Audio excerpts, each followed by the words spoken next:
We begin with a region on a knife edge, as the Middle East presents a study in contradictions: high-stakes diplomacy in the halls of Islamabad and high explosive reality on the ground. Just hours before the US and Iran are set to begin formal peace talks, a major escalation has shattered any hope of a quiet lead-up. Marcus, shattered is an understatement. We are tracking reports of a massive missile barrage launched by Hezbollah targeting the Israeli naval facility in Ashdod. This isn't just another border skirmish. Ashdod is one of Israel's most vital strategic ports, and hitting it marks the deepest strike we've seen in weeks. The IDF is already retaliating with what they're calling Operation Eternal Darkness, pounding targets across southern Lebanon. Elias, the timing here is impossible to ignore. We have a ceasefire between the US and Iran that technically started Wednesday, yet the missiles are still flying. How is Tel Aviv squaring us? That's the friction point. Prime Minister Netanyahu has been crystal clear that Israel does not consider Lebanon part of the US-Iran ceasefire. In their view, as long as Hezbollah keeps the rockets in the air, the gloves stay off.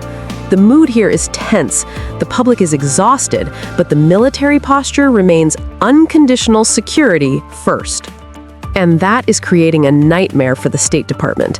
I'm hearing from sources in DC that the diplomatic teams are frustrated. Envoys are walking into a room in Islamabad where the Iranian delegation is already calling the talks meaningless if Beirut is still under fire. Sarah, what is the ask at this summit? What does a win look like tomorrow? The U.S. has a plan that boils down to two non-negotiables. Iran must immediately and verifiably reopen the Strait of Hormuz to restore global oil flow, and they must agree to stricter nuclear constraints. In exchange, the U.S. is dangling conditional sanctions relief. But Iran have their own demands, right? Exactly.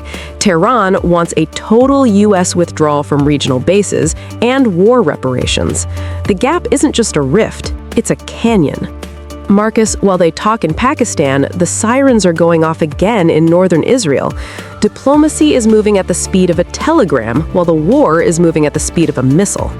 A region holding its breath and a world watching the fuel gauges.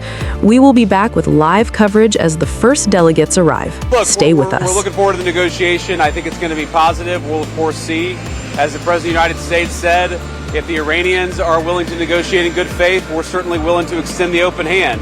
If they're going to try to play us, then they're going to find that the negotiating team is not that receptive. So we're going to try to have a positive negotiation. The President has gave us some pretty clear guidelines, and we're going to see. So I hope you guys have a safe flight. We'll certainly take some questions later on, but for now, let's get on the plane and hit the road. Thank you.